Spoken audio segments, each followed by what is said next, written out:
Hello, well, it's that time of month again when I share the market snapshot for Palm Beach County's single-family homes, townhomes, and condos. I prepare this report each month to keep you informed about the year-over-year trends in the Palm Beach County real estate markets. So let's get going. Single-family homes.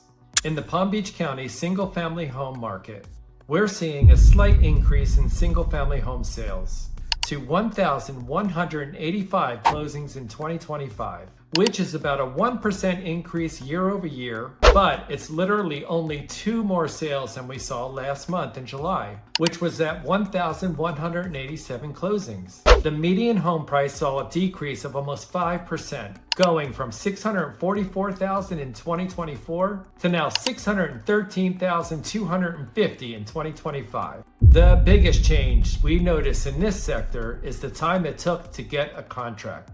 That went from 35 days in 2024 to now taking 46 days in 2025 to get to a contract. That's a 31.5% increase for properties sitting around on the market. The active inventory also had a noticeable increase of 16% in the inventory, going from 5,159 in 2024 to 5,986 properties sitting on the market. Townhouses and condos. The trends in the Palm Beach County townhouse and condo market, total sales have decreased from 880 in 2024 to only 771 closed sales in 2025, which is over a 12% downturn. The most dramatic change we're seeing is the time it takes to secure a contract has risen from 48 days last year to now taking 70 days in 2025, representing over 45% increase in the time it's taking to secure a contract. The condo and townhouse inventory levels have also surged, climbing from 6,331 active listings in 2024 to 7,249 this year, which is over a 14% increase in the properties that are sitting around on the market. The last important metric to take note of is the months of supply of inventory.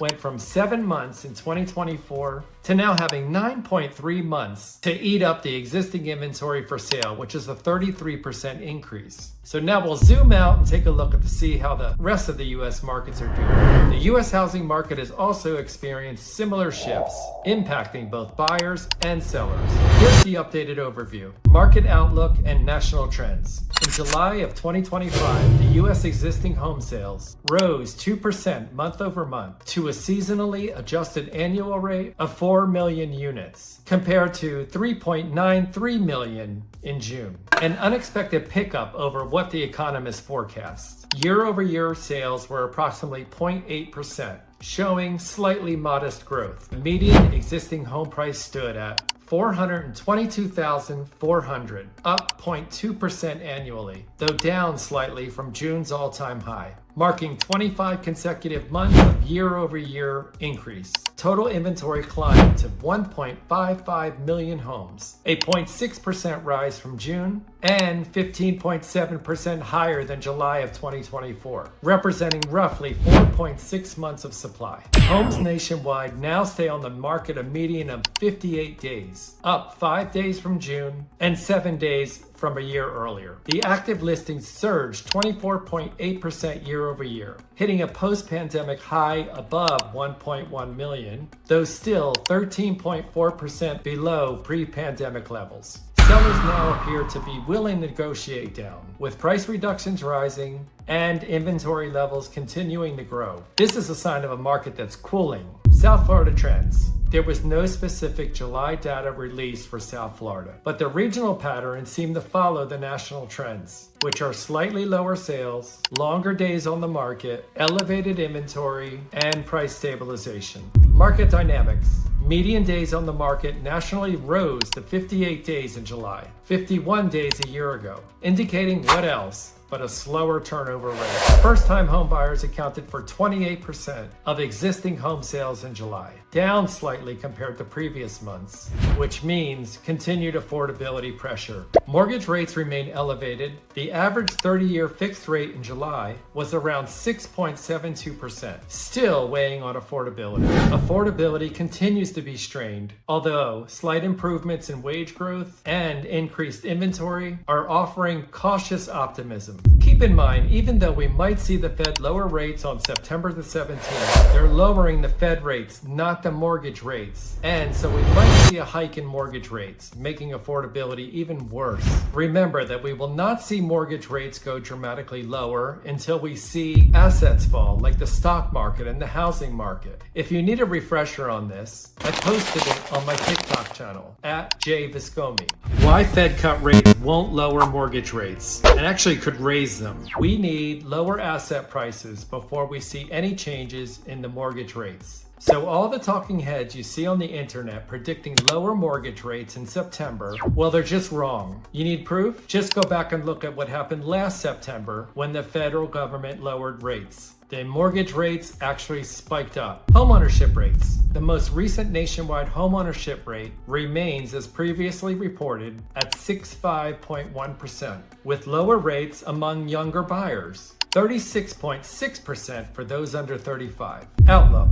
Fannie Mae's updated forecast for 2025 projects existing home sales will total approximately 4.9 million units, modestly up from the 4.6 million units in 2024. They also foresee the average mortgage rates ending the year around 6.5%. Home price growth is expected to slow, with Fannie Mae forecasting 2.8% growth year over year by Q4 of 2025. Analysts are predicting a continued cooling in the price appreciation, not sharp corrections, but a slower market driven by elevated borrowing costs, rising supply, and cautious buyer sentiment. A special request. Before you head out, I have a quick favor to ask of you. Do you know someone, maybe a friend, a neighbor, or a coworker or family member, who's thinking about buying or selling a home?